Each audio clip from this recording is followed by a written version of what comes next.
আশা করি আপনারা থাম্বনেলটা দেখে অবশ্যই বুঝতে পেরেছেন যে আজকে কোন বিষয়ে আলোচনা করতে চলেছি। দর্শক, আজকে আমরা কথা বলবো পীরজাদা বাইজিৎ আমিন ভাইজানকে নিয়ে। হ্যাঁ, পীরজাদা বাইজিৎ আমিন ভাইজানকে নিয়ে আজকে কিছু আলোচনা করব।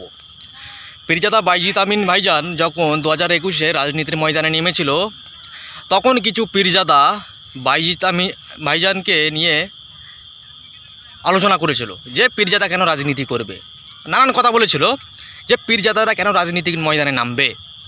হ্যাঁ, পীরজাদারা কেন রাজনীতি নামবে? পীরজাদারা তো জলসা করবে, মানুষকে দিনের কথা শোনাবে, তারা কেন রাজনীতি করবে? হ্যাঁ, অনেক পীরজাদা, অনেক মাওলানা সাহেব, অনেক ইমাম সাহেবরাও এই কথা বলেছিল যে পীরজাদারা কেন রাজনীতি করবে।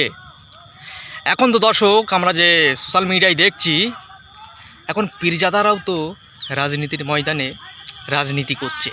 হ্যাঁ, এই কিছুদিন আগে এই দুই একদিনের একটা খবর দেখলাম সোশ্যাল মিডিয়ায়, আমি তার নাম বলবো না, স্ক্রিনে থাম্বনেলে ফটোটা দেখে হয়তো বুঝতে পেরেছি যে আমি কার কথা বলতে চাইছি। তিনি কিন্তু একজন পীরজাদা। হ্যাঁ, তিনিও কিন্তু একজন পীরজাদা। তিনি কংগ্রেসে যোগদান দিয়েছে। আমি জানতে চাই, যখন বাইজিৎ আমিন ভাইজান রাজনীতির ময়দানে নেমেছিল, তখন কেন এদের জ্বলছিল?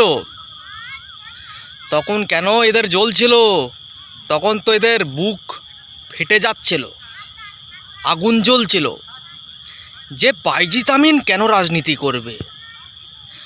তাহলে এরা কেন এখন রাজনীতিতে নামছে? এরা কেন এখন বিভিন্ন দলে যোগদান দিচ্ছে? আমি জানতে চাই, কেন যোগদান দিলে এটাকে রাজনীতি বলে না?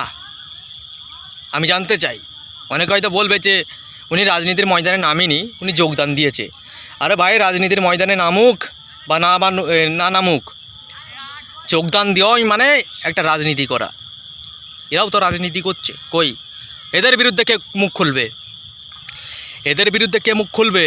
বাইজিৎ আমিন, পীরজাদা আব্বাস সিদ্দিকী ভাইজান, নওশাদ সিদ্দিকী ভাইজানকে নিয়ে অনেক পীরজাদা, অনেক মাওলানা সাহেব, অনেক ইমাম সাহেব, মুফতি সাহেব মুখ খুলেছিল।